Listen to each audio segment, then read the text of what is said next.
Termasuk Prabowo sendiri, tidak mengurangi hormat ya. Saya pendukung beliau. Tapi kalau dia salah jangan didiamin dong. Jangan, kan dia juga nggak suka dapat ABS. Asal Bapak senang kan nggak suka. Dia marah kemarin kan. Nah, sekarang saya tegur, misalnya MBG, banyak yang udah keracunan. Tapi dia hitung orang dengan statistik. Cuma 0,0 berapa. Jangan begitu dong. Satu nyawa saja. Itu sama juga membunuh semua manusia. Ada Al-Qurannya, bos. Ya. Kenapa Prabowo mengomongkan yang meninggalkan cuma 0, itu kan statistik, bos. Ini nyawa loh. Yang justru tanggung jawab dia menjaga tumpah darah seluruh rakyat Indonesia. Itu tugas pokok presiden. Ada satu info yang saya bisa percaya. Prabowo di barrier itu, didampingi, di blok, orang nggak bisa kasih info yang benar kepada dia. Oh, berarti sampai kayak begitu. Isu Brutus itu benar? Betul dong, Brutus ada. Makanya ini kasihan. Kasihan Prabowo. Saya benar bang. Makanya teman-teman yang ngerti strateginya Prabowo, mestinya kasihan dengan Prabowo, bantu dia, jangan dikritik, tapi dikasih terus nasihatin.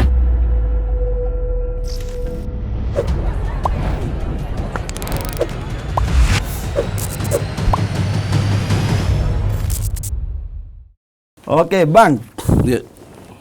Ada topik yang sekarang ini menurut saya lagi panas-panas ya bang. Apa itu? Bisik-bisik di ruang lorong-lorong gelap itu, negara kita sedang nggak baik-baik saja. Terus indikasinya dengan munculnya banyak aktivis, mulai dari CTO yang BEM-UGM itu, terus ada NGO yang selama ini bergerak di bidang kemasyarakatan sipil gitu loh, civil society kan. Itu semua pada muncul sekarang. Kemudian ada kelompok-kelompok tertentu yang mulai pertemuan, walaupun mungkin ya ini kan bulan Ramadan, bolehlah orang bertemu, tapi dengan kapasitas mereka, orang kemudian menggambarkan kayak ini lagi ada sesuatu ini di balik semua ini. Kalau Bang Egy kan aktivis ya. Aktivis kan kita lihat eskalasi pergerakan dan lain-lain itu walaupun di bawah tanah kan yang selalu ada indikator yang muncul itu kan. Kalau menurut Bang Egy ada apa ini? Layangan tarik ulur ya. Iya, betul. Jadi dalam gambarannya itu harus dilihat dari dua faktor ya kalau saya. Faktor internal Prabowo itu harus dipahami, dia punya strategi.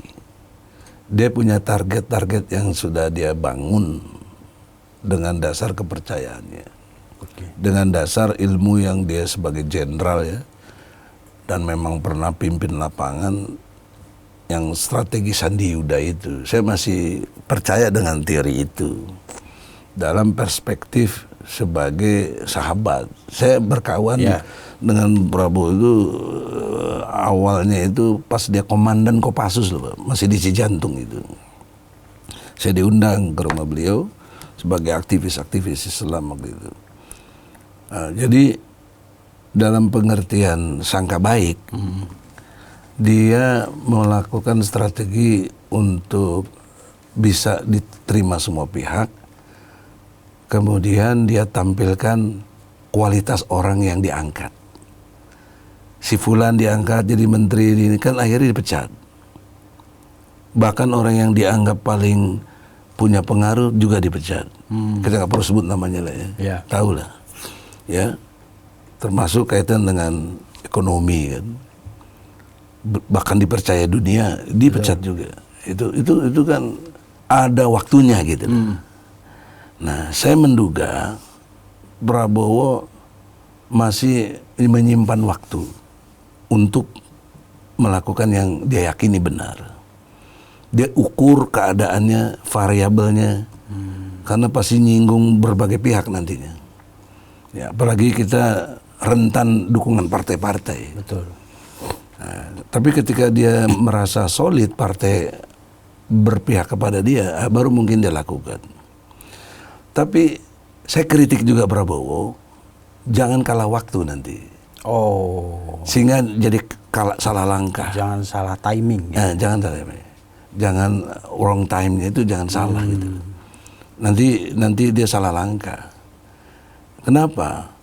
Karena indikasi itu sudah terjadi kalau dikaitkan dengan BOP, kalau dikaitkan dengan MBG, kalau dikaitkan dengan kebijakan penanggulangan bencana. Kan keliru dia mendefinisikan hutan. Kelapa sawit pun dibilang hutan. Padahal kan beda sekali, ya kan? Dan juga kurang cepat mengelola sumber daya alam yang sesuai pasal 33. Bumi, air, dan segala kekayaan alam yang terkandung di dalamnya dikuasai oleh negara dan diperuntukkan untuk semakmur-makmurnya rakyat. Pasal 3 ayat 3 UUD 45. Ini udah lama momentum hilang. Saya dokter bidang ini, Bos. IPB. Jadi pengelolaan sumber daya alam. Kalau mau teliti ijazahnya asli ijazah IPB. Lihat aja. Institut Pertanian Bogor. Saya tahun 2004 doktor. Jadi udah 21 berapa ya? 26 tahun. Iya, kurang lebih gitu. Ya. Jadi 22 tahun. Jadi mengerti secara geografi informasi sistem, potensi sumber daya alam Indonesia itu dahsyat, Bos. Justru yang terbesar itu di Irian atau Papua. Kemudian Kalimantan Timur. Panjang pantai saya, laut kita kurang lebih 5 juta kilometer lah. Nomor 2 di dunia setelah Kanada. Kanada jangan lupa loh, luasnya lebih dari 10 kali Indonesia. Jadi poin pentingnya adalah dari 3 sumber daya alam, kelapa sawit, batu bara, nikel, itu dapat mengkolek uang 5.500 triliun setahun. 3.000 dari batu bara, 1.500 dari kelapa sawit, 1.000 triliun dari nikel. Dasar. Itu sudah melampaui APBN. Oke? APBN kan 3.800, masih lebih banyak lah. Pertanyaan serius saya. Ini kritik saya juga dengan Pak Jokowi. Jadi jangan dipikir saya pendukung Jokowi udah jadi termula. Kritik boleh-boleh aja. Kritik kan boleh dong. Kenapa 10 tahun dia mimpin, kita masih dikenain pajak? Bahkan ada tax amnesty. Saya gugat itu ke MK itu. Saya ingat saya gugat ke MK itu. Karena itu hanya tapi dikalahkan dulu MK tahu sendiri gimana. Kenapa kok ada tax amnesty? Ada orang punya sampai 600 triliun dia punya. Dipotong pajaknya itu dengan cuma 2%. Itu kan sadis sebenarnya. Itu kan uang rakyat kalau bicara konsisten tentang pajak. Kenapa masih pajak juga dikenakan? Kan sudah cukup dengan sumber daya 3 loh, belum emas, belum minyak, belum mineral lainnya. Banyak sekali, Bos. Saya ini sekarang bikin LSM namanya GPPSDALH. Gerakan Peduli Pengelolaan Sumber Daya Alam dan Lingkungan Hidup. Ini saya ketua umum. Sekjen saya Ardi Subarkah tuh di Bandung. Jadi poin pentingnya, saya lagi menata data-data tiap gubernur, tiap daerah, potensi sumber daya alamnya itu apa aja yang dia punya. Termasuk geothermal juga. Iya, betul. Jadi banyak sekali kekayaan kita ini yang dibuang percuma dalam arti dirampok oleh oligarki. Dan dijual-jual ke negara lain seperti emas saja. Sejak tahun 1962 oleh Freeport kan siapa? Kita tahu Amerika, dan kita tahu sejarahnya, ya, bagaimana pertarungan Soekarno untuk itu, ya tuh. Tapi sudah 8 presiden, nggak ada yang berani lawan Freeport, nggak ada. Yang dilakukan Jokowi dulu? Nggak ada. Apa? Pengembalian dari 20% ke yang kena malah Setia Novanto ditahan. Ya Allah, negeri kita ini. Itu kan fakta sebenarnya. Ironis bener ya, Bang? Ya, gitu. Padahal kekuasaan ada. Itu persoalan serius bangsa kita ini. Jadi abang Tanpa bermaksud so jago, ini ya. ilmu saya. Ya. Saya dokter, atas izin Allah saya bisa sekolah. Ya toh? Walaupun nggak dapat biasa mana, saya biaya sendiri sih. Dari teman-teman yang bantu, kalau ada yang baik sama saya, bantu. Dia setuju perjuangan saya, dia bantu. Jadi menurut abang Pak Prabowo kurang apa di sini? Ini penataan terhadap mentata ulang pengelolaan ini nggak cepat. Malah SDM dikasih ke si Bahlil, kan kita tahu sendiri nggak mungkin melakukan hal-hal yang perubahan yang ini signifikan dalam pengelolaan sumber daya alam kita itu ya bang. Saya tidak tahu ilmunya apa, punya nggak kemampuan pengelolaan sumber daya alam secara ilmu. Setidaknya ya mapping kelas aja doktor dulu ya. Ya tapi ya begitulah. Nanti saya dituduh iri lagi, enggak lah. Itu kan tidak berkapasitas gitu. Tapi taruh di situ. Jadi kata Rasul, tunggu hancurnya kalau sesuatu diberikan kepada bukan ahlinya. Tunggu hancurnya. Itu udah kejadian banyak, bukan tunggu lagi, udah banyak yang hancur. Ya kan?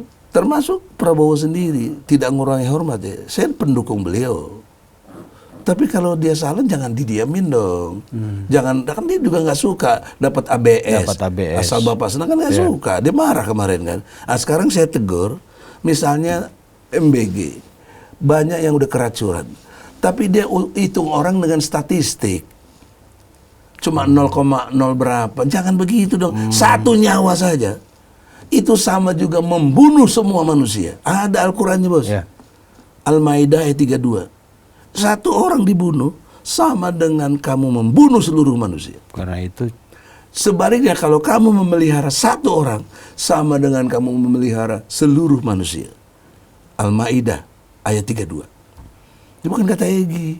Nah, filosofisnya dalam sekali nih, bos. Kenapa Prabowo mengomongkan yang meninggalkan cuma 0, itu kan statistik, bos. Ini nyawa loh. Yang justru tanggung jawab dia menjaga tumpah darah seluruh rakyat Indonesia. Itu tugas pokok presiden. Bismillahirrahmanirrahim. Assalamualaikum warahmatullahi wabarakatuh. Assalamualaikum warahmatullahi wabarakatuh. Saya Joli Payumara. Saya Teddy Gusnaidi. Aku Nafasya. Halo semuanya, perkenalkan aku Rania. Saya Elidaniti. Saya Ustadz Fatullah. Egy Sujal. Saya ingin mengucapkan Selamat Hari Raya Idul Fitri 1947 Hijriah. Selamat Hari Raya Idul Fitri. Minal aidin wal faidin. Mohon maaf lahir dan batin.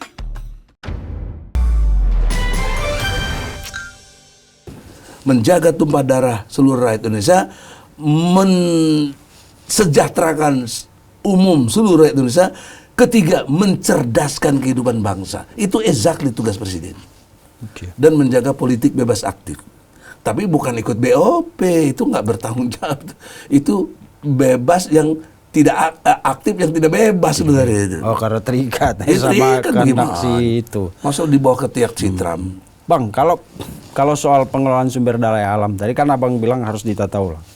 Kalau kita boleh memberi saran atau masukan kepada Pak Prabowo, dari mana harus dimulai itu? Karena katanya kan udah ribet banget ini, terlalu lama dikuasai oleh orang-orang berduit yang untuk bangsa itu keuntungannya sangat sedikit. Dari mana Pak Prabowo harus mulai itu, Bang? Prabowo harus mulai dari restrukturisasi jabatannya itu. Menteri Kehutanan, tidak bermaksud saya ada kebencian. Nah, saya nggak kenal si Juli itu. Raja Juli Antoni. Bahlil juga, walaupun ngaku-ngaku alumni HMI, saya nggak kenal. Saya lebih senior dari dia. Itu harus diganti kalau mau bicara jujur. Orang yang seperti Karena apa? struktur itu menentukan kebijakan. Ya. Jadi kacau kebijakan itu kalau yang pegang struktur nggak ahlinya.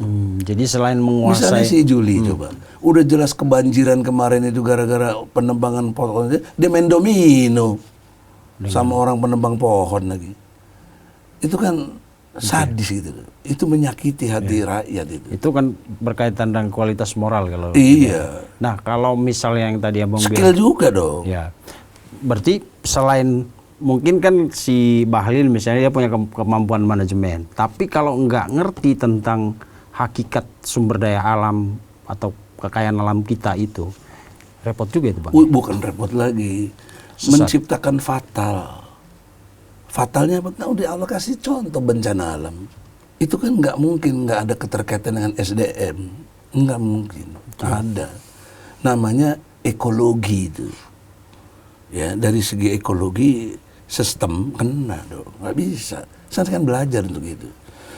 Jadi kekuatan sumber daya alam dan lingkungan itu ada pada energi, ada pada informasi, itu, ada pada materi. Ini tiga ini, ingat pelajaran di S3 saya itu dalam konteks filsafat ilmu juga, antara materi, energi dan informasi harus jalan berkelindan. Oke, gimana kalau di Jadi kalau mau mulai dari mana, Prabowo dengan segala hormat mulai dari sini. Ngerti materinya apa yang kita punya, energi apa saja yang masih kita andalkan, kemudian informasinya berupa sistem, berupa pengendalian, berupa ilmu yang berkaitan dengan ini. maka tadi butuh keahlian Iya, gitu butuh skill, nggak bisa karena hitungan politik, karena dia ketua partai dipakai, ya jangan, dia sekjen partai, bukan itu dong. Itu sama juga mengkhianati amanah rakyat. Karena rakyat telah buat komitmen namanya Undang-Undang Dasar 45, ini kan apa istilahnya kontrak sosial kita. Undang-Undang Dasar itu kontrak sosial kita yang kuat, yang nggak bisa diganggu-gugat. Selama belum dirubah, maka komitmen itu jangan dikhianati dengan pakai orang-orang yang nggak berkualitas gitu loh. Saya tidak bermaksud sok jago atau enggak. Saya memang punya kapasitas. Saya punya keilmuan itu. Iya, bener ya Bang. Itu Harus ini orang bukan yang kesombongan, benar-benar- tapi ini soal kesetaraan ilmu. Boleh dong kita. Kata Rasul kalau ada yang sombong, sombongin lagi. Boleh kalau dia sombong. Ini kan sombong mereka ini. Sombong itu definisinya dua. Menurut elemen dari Nabi Muhammad ya. Satu, menolak kebenaran. Dua, merendahkan orang lain. Lihatlah menteri-menteri yang sombong. Termasuk Prabowo juga. Merendahkan orang lain dan menolak kebenaran. Apa misalnya? Dewan UGM tadi kan masukannya benar. BEM UGM itu. Itu terus jangan dikriminalisasi dong, jangan diapa-apain dong. Kan banyak juga kejadian begitu. Saya saja mengalami. Malah waktu itu saya kritik pemilu curang tahun 2019 langsung dipenjara. Itu kan saya hanya mengungkap people power. Karena hukum macet, nggak bisa hukum biasa gugat Jokowi, nggak bisa, saya udah jalanin, nggak bisa kok.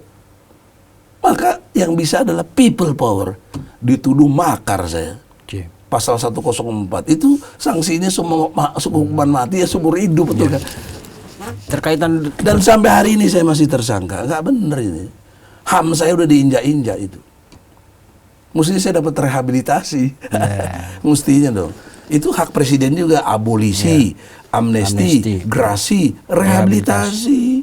Ini yang belum nih. Pak Hasto aja dapat. Hasto amnesti. Pak Tom abolisi. Maksudnya mereka dapat keringanan-keringanan seperti itu. Iya. Nah, dari saya kok enggak. Hak prerogatif presiden. Karena berdampak kepada penghasilan saya, Bos. Orang masih takut pakai saya gunain mana lawyer untuk itu, kecuali yang pasti percaya teman-teman baik yang masih dia ada uang ya pakai lu aja deh, mungkin Berarti cara kesian status itu belum dicabut ya Bang? Belum. Yang kasus 2019 belum. Udah 7 tahun. Tapi mungkin ini tabungan saya, nanti saya tuntut rehabilitasi ya bayar sekian. Saya kan ditahan 41 hari 41 malam di ruangan 1x3 tanpa diadili. Itu kan pelanggaran serius. Saya tuntut 1 malam 1 miliar. Jadi kita bisa aja, kenapa? Orang hak saya, itu kan hak hukum saya. Jangan lagi difitnah, wah Egy terima duit. Aduh ya Allah. Itu hak ya? Itu hak. Iya, dan hak hukum saya. Bang Egy juga nanti berhak untuk bagi ini gitu. Oh bagi, Vincent pasti. Kalau itu boleh. Karena itu hak pribadi. Kalau dibagi-bagi dari uang yang dari Solo, kalau kena KPK malah. Oke Bang, kemudian tadi Abang bilang jangan sampai salah timing. Iya. Berarti saya menangkap ada dua kekuatan yang sedang berlomba-lomba menemukan momen nih. Malah ada satu info yang saya bisa percaya. Prabowo di barrier itu, didampingi, diblok, orang nggak bisa kasih info yang benar kepada dia. Oh, berarti Sampai kayak begitu. isu Brutus itu benar? Betul dong, Brutus ada. Makanya ini Kasihan. kasihan Prabowo. saya bener, Bang. Makanya teman-teman yang ngerti strateginya Prabowo, mestinya kasihan dengan Prabowo, bantu dia, jangan dikritik, tapi dikasih terus nasehatin. Kalau kita yang nggak bisa nasehatin, doain aja deh. Mudah-mudahan Allah kasih hidayah, dia dapat yang pencerahan yang benar gitu loh. Karena dia tuh, contohnya tadi soal MBG. Udah jelas keracunannya banyak, udah jelas banyak masalah yang harus Tapi ada informasi dievaluasi. satu SPPG, satu ekor sapi. Dan juga ini saran saya ya, logika ya. Kan nanti selalu senengnya mulai dari mana Bang perbaikannya, jangan kritik nggak ada solusi kan. Betul. Nah, solusi saya lebih baik orang tuanya dikasih kerjaan daripada anaknya yang dikasih makan gizi. Untuk apa? Logika begini, ente punya anak dua, atau yang lain 3, atau yang lain 5, yang disejahterakan bapaknya dengan cara apa? Kasih kerjaan. Buka lapangan kerja. Lapangan kerjanya yang terjangkau dan dia penghasilannya layak. Kalau ente punya bapak punya anak, nggak mungkin kasih sama anak nggak bergizi dong. Itu kan udah otomatis naluri sebagai orang tua, nggak perlu diajarin lagi begitu. Tapi logika terbaliknya, kalau orang tuanya nganggur, sementara anaknya dapat MBG itu, dapat makan gratis kayak begitu, kan jadi dia bagaimana nelangsa, psikologi keluarganya itu terganggu betul gitu loh. Anak itu nanti jumawa, dia nggak, bapak gue nggak ada gunanya, gue nggak ada bapak juga bisa, gue dapat makan di sekolahan, kan kasihan dong psikologis. Ini nggak dipikirin. Saya nggak ngerti itu pembisik-pembisiknya itu, ilmunya di mana tuh, terutama si KSP itu kemana? Kepala di Sikodari itu cuma tukang survei aja, bukan gue sombong, lihat apa deh. Ngumpulin video Bang kemarin disuruh Pak Prabowo. Kumpulin video-video yang kan kepala staf itu ngasih, ini staf presiden loh. Si tahu lah masukan yang benar. Dan harus strategis. Iya, karena kan nih, tapi ya, saya tidak bermaksud so jago, tapi itu tidak berkapasitas kok ditaruh gitu loh. Kok suruh mimpin. Betul. Dan ini kan menyanyiakan bahasa saya, kufur nikmat terhadap kekuasaan yang Allah berikan. Jabatan. Karena Prabowo berkuasa, Jokowi berkuasa, sampai Soekarno berkuasa, itu kulillahumma malikal mulki tu'til mulka man tasya. Jadi Allah yang berikan kekuasaan itu kepada siapa yang dikehendaki. Itu amanah. Dan Allah juga cabut dari siapa yang dikehendaki. Nah, hari ini Anda mau suka atau tidak suka dengan Prabowo, Allah suka, kasih kepada Prabowo. Saya tertarik sama Barir dan Brutus tadi itu, Bang. Emang ada. Makanya saya terus terang prihatin sih sebenarnya dengan Pak Prabowo. Dia itu jenderal. Jenderal dalam arti... Tapi kalau masukan ke dia yang bagus-bagus aja, betul. Makanya dia marah itu, Bos. Dia marah. Kenapa gue dikasih ABS begini? Iya, masukan palsu Ini palsu. Itu mestinya jangan ditoleransi, dipecat. Iya. Prabowo kadang-kadang masih ditoleransi. Prabowo itu jenderal dalam arti yang sesungguhnya, karena dia memang jenderal dari TNI, juga jenderal dalam arti dia itu pimpinan kita. Iya. Iya kan? Betul. Tapi kelihatan Bang, kok kayak kerjain pekerjaan kopral Bang. Suruh ngumpulin video. Iya kan? Saya jadi kasihan benar sama Pak Prabowo. Gini, ada di Quran juga ya. Perbuatan buruk seolah-olah baik yang dia kerjakan. Menurut kita yang dari luar, oh ini kok begini sih, kan jelek ini. Tapi dia sendiri itu kebaikan gitu loh. Itu prestasi gitu. Jadi salah jalan terus. Maka nggak ada jalan kecuali istighfar, mohon sama Allah. Jadi pemimpin ini jangan main, ini kan hampir 300 juta rakyat kita, Bos. Terus berkembang kan. Hari ini lahir udah berapa juta. Terus berkembang statistik itu. Jadi poin pentingnya adalah kembali kepada fokus yang guidance kita itu UUD 45. 3 tadi mendasar itu. Jaga tumpah darah seluruh rakyat Indonesia. Jadi nggak boleh sebenarnya ada rakyat itu yang mati keracunan. Nggak boleh sebenarnya juga jalan raya itu pada tabrakan itu. Prabowo punya histori itu Bang. Bagaimana dia menyelamatkan 1 nyawa.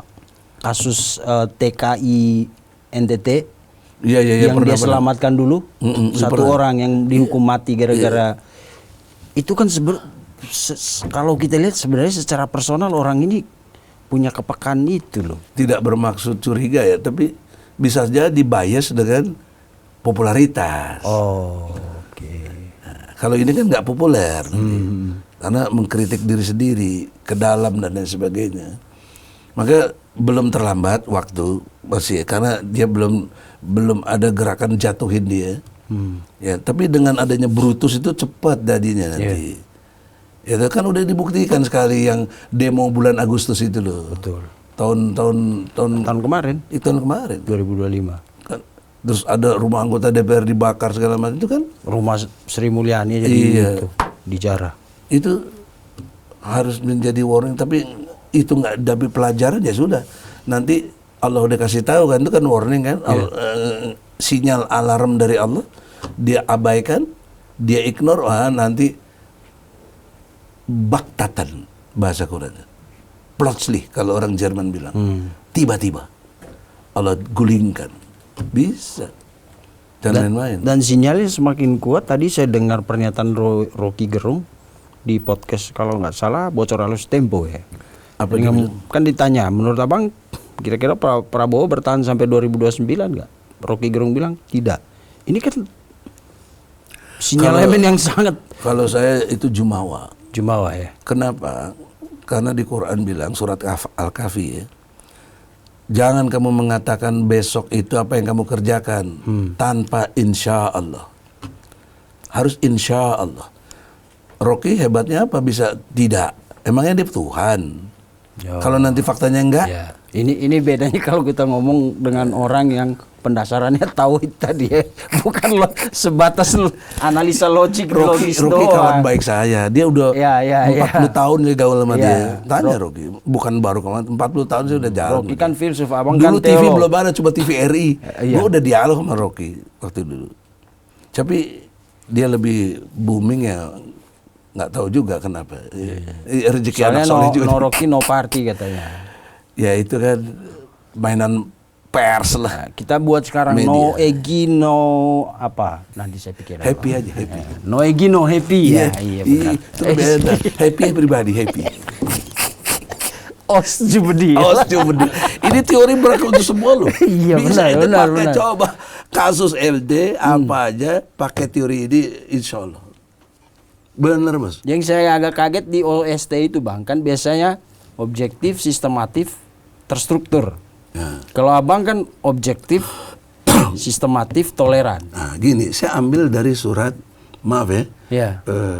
Nggak usah minta maaf bang, Oke, santai bang. iya, ini kesantunan. Iya. Dalam dialog itu surat Al-Kafirun. Itu jelas sekali tuh. Al-Kafirun itu. Ya ayuhal kafirun itu. Hei orang-orang kafir. Aku tidak sembah yang kamu sembah, kamu tidak sembah yang aku sembah. Sudahlah kamu, aku. Lakum dinukum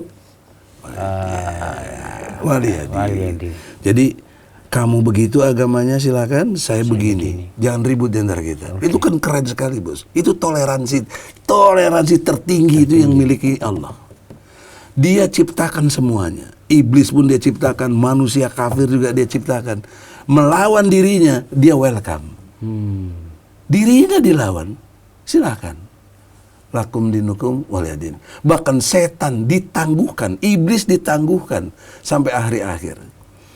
Dan Allah cuma nitip satu, tidak akan hambaku yang ikhlas digoda oleh kamu, nggak bisa. Nah, maka kita bagaimana mengikhlaskan diri dalam berbagai persoalan ini. Siap. Nah, teori ilmiahnya dia osjubedil, bos. Iya, nanti saya akan Toleransi di baca situ. buku ini. Nanti datang Insya lagi Allah. kita ngobrol lagi, saya tanya-tanya bang. Insya Allah. Tapi balik ke Rocky tadi. Kalau saya lihat kan dari pernyataan Rocky itu kesannya kayak genting sekali udah kan. Ya kan? Kalau Bang Egy ngelihatnya seperti apa? Saya punya optimisme, walaupun sedikit, tapi ini penting, yaitu ada kepercayaan masih kepada Prabowo, yang mungkin banyak orang nggak suka juga sama saya, nggak apa-apa. Ini kan saya punya kepribadian. Kenapa? Karena substansinya Prabowo itu menggunakan cara-caranya dia pakai ilmu. Ilmu imamu amal. Ilmu itu yang mimpin amal. Jadi amal akan benar kalau dasarnya ilmu. Saya nggak merasa harus lebih baik dari Prabowo. Dia dia jenderal, dia presiden. Iya. Saya harus tahu diri, saya itu siapa. Nah itu kadang-kadang Rocky dan lainnya nggak sadari itu, dia merasa jumawa, so hebat. Padahal pernah saya dialog sama Rocky di mana Pak, di alumni Jerman. Saya kan pernah di Jerman, ya walaupun nggak selesai karena beasiswa saya dari Kuwait dibom sama Irak itu, bubar saya. Tahun itu. Tahun 90 91 itu. Pas lagi tembok Berlin lagi.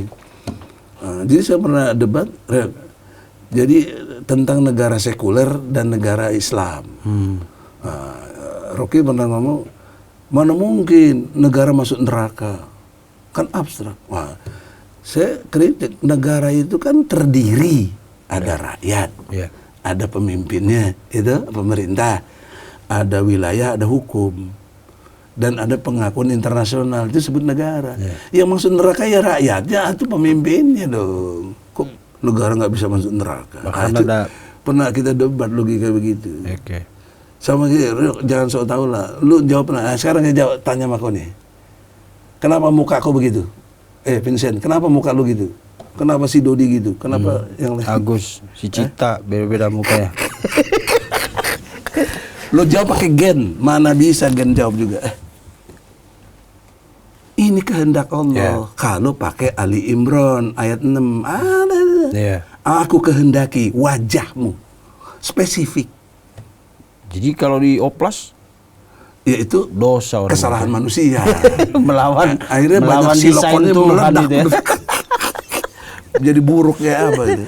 Oke Bang, masih Jadi, soal ini kan orang ini saya ngerasa tepat nih ngajukan pertanyaan ini ke Bang Egy karena Bang Egy itu aktivis. Iya. Di tengah situasi yang genting ini kan tiba-tiba ada aksi penyiraman air keras terhadap aktivis Kontras. Bang Andre Yunus. Andre Yunus ya kan. Terakhir gimana nasibnya? Sementara ini masih di rumah sakit Bang. Cuma kan di luar ini udah saya nggak tahu ada orkestrasi atau apa, tapi kan melebar terus nih. Iya Bang. Kalau Kan di dalam teori pergerakan itu biasanya kalau ada martir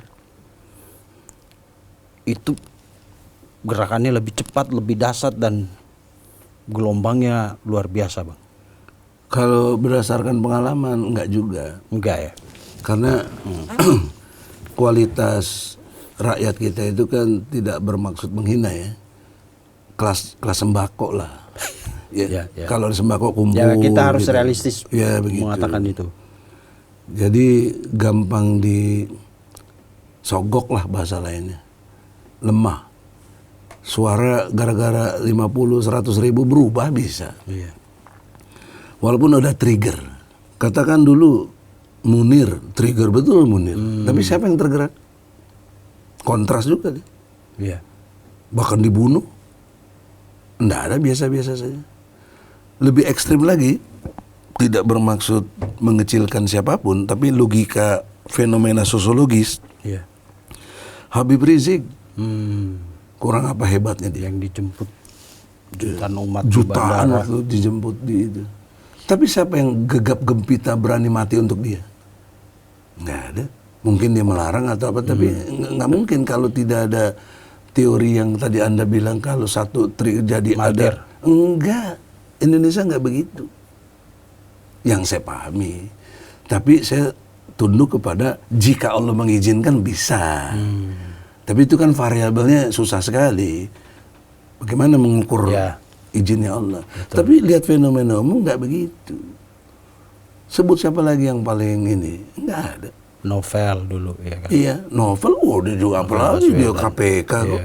Lebih tinggi dari aktivis istilahnya kan? Pejabat. Yang untuk penegak hukum. Nggak ada yang tergerak. Solidaritas dari KPK-nya juga minim sekali, nggak ada daya dobrak kepada pimpinannya, nggak ada. Jadi jangan salah juga analisis gitu loh. Kalau tadi Prabowo jangan salah waktu, ya ini. Nah, tapi sangka baiknya saya dengan Prabowo, kalaupun itu ada, itu bukan Prabowo. jalirnya. Oke. Kan tadi banyak brutus-brutus. Ada satu kesan yang ingin diciptakan pemerintahan Prabowo itu brengsek juga gitu. Iya. Militeristik, Militer dan lain otoriter. sebagainya. Nah, saya kira dalam hal ini Prabowo agak kewalahan karena dia nggak bisa antisipasi cepat kok. Iya. Soalnya dia kelihatan seperti kerja sendiri, Bang. Nah itulah, ini salahnya dia sendiri kenapa milih pembantu Iya, iya juga yang sih. tidak berkapasitas gitu loh. Itu kan salah dia, seperti surat Anissa tadi. Dia udah dikasih anugerah loh, berkuasa itu presiden loh. Presiden itu setara dengan raja loh. Itu kan anugerah besar itu. Kok disia-siakan? Itu namanya kufur nikmat. Karena tidak diatur dengan kalau polisi saya presisinya itu mestinya presisi dong. Tapi malah enggak. Oke. Nah, itu jadi kaitan dengan itu walaupun ada bentuk korban-korban seperti aktivis kita itu Andrius ya. Andri Yunus itu saya bagian yang harus dikasihani aja jadi itu. ya, kita Kasihan gitu. berempati aja ya, Iya. berempati ya. Saya juga ukur diri saya. Dulu saya ditangkap, saya ngomong people power, nggak ada rakyat yang bergerak. Itu yang saya khawatiri. Saya teriak maju Allahu Akbar, lihat ke belakang nggak ada orang. Aduh, karena nasi bungkus kerasa sembako kelasnya susah gitu ya. Ngerakin orang kalau nggak ada nasi bungkus ya susah gitu. Makanya yang masih aktivis ideal-ideal ya kayak BEM UGM itu saya salut lah orang kayak gitu tuh. Iya. Mudah-mudahan udah damai dengan dirinya sendiri. Kita juga. Ya, saya kalau keadaan saya tidak bisa sejahtera, nggak bisa saya istiqomah juga susah bagaimana Iya, bos. iya. Kita punya anak istri, Betul. maksud harus kewajiban loh, Iya. wajib dinafkahi. Kalau kita main politik ini duitnya kagak ada, di penjara segala macam, siapa yang bantu? Itu contoh. Ya. Oleh karena itu saya masih optimis mudah-mudahan Allah segera kasih hidayah Prabowo. Rumbak ini kabinetnya yang kabinet tak berkapasitas maksudnya. Jadi zanken kabinet kata dia. Jadi mesti ya basisnya paling sedikit S2 lah. Ya. Masa Menteri lu ya. Iya menteri. Makanya nanti syarat presiden minimal S3 itu mesti. Iya. Ya jadi ya nggak presiden ngasih udah jangan sok belagu lah, tahu diri kau siapa lu. Ilmu lu nggak cukup untuk ngatur kehidupan ini. Ya kan dalam perspektif negara. Nah, saya kuasai sumber daya alam, saya ngerti betul. Saya ngerti hukum. Jadi prasyarat yang luar biasa. Seperti di Iran kalau nggak salah presidennya kan ahli jantung, dokter. Dokter. Iya dokter, semua punya kapasitas, jago-jago. Makanya di embargo siapa di dunia mengembargo dia nggak kalah, masih bisa ngelawan. Indonesia kalau perang cuma berapa hari? Kata Pak siapa waktu itu? Gatot Nurmantio, Gatot. sama Riyad Riyad Kudu. Itu fakta 3 hari. ya. Ini kita udah 2 minggu lebih kan, Irak. Dan pernah dibuktikan dengan Irak 8 tahun. Dan seterusnya. Oke. Jadi poin pentingnya sekarang kita jangan jumawa, tawadulah kepada Allah. Betul-betul tawadu. Jangan tawadu para ulama yang ada. Bukan saya menghina atau tawadu itu jadinya tahu warna duit gitu loh. Susah juga. Ya, warna abu-abu yang gondrong sama yang merah kan beda jauh. Tawadu itu beda. Tahu warna duit. Dia tahu warna duit. Tunduknya beda itu, Bos. Aduh, ya Allah. Oke, terakhir soal ini, Bang. Iya. Kan kelihatannya Pak Prabowo juga sepertinya mulai membaca dari riak-riak ini. Ya kan, makanya dia bilang ada pengamat, aktivis yang sepertinya tidak suka sama kalau negaranya maju, mereka memberikan statement publik, pernyataan. Menurut Abang ini pernyataan ini lahir dari informasi yang benar atau informasi yang Itu yang saya bilang. Di barrier seperti itu masuknya itu informasi yang keliru. Sehingga tidak mengurangi hormat saya dengan Prabowo itu lebay. Artinya lebay itu ya berlebihan lah yang nggak perlu. Harusnya dilihat tetap sebagai kritik aja yang dijamin oleh Undang-Undang Dasar 45 pasal 28. Kenapa harus dibilang kebencian sama negara? Dari mana ngukur bencinya?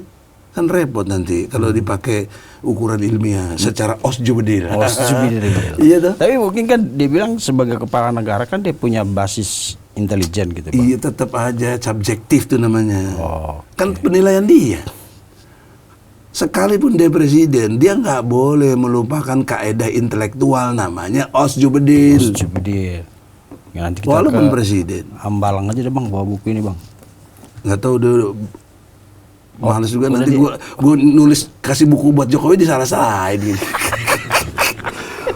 Padahal kan kalau Jokowinya CBM, cerdas, berani milih, itu kan bagus. Oke. Daripada Rocky Gerung bilang bajingan tolol ya. Ya saya bilang cerdas lah. Iya. Kan kita harus baik dong sama orang. Bahkan Ingat tadi sunnah Nabi, jangan nyakiti hati orang. Yes. Oke.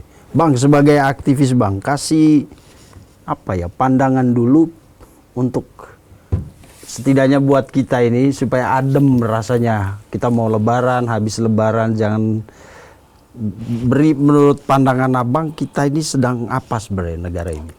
Karena orang bilang, udah panas nih suhunya, udah. Kalau gagasan saya Ya.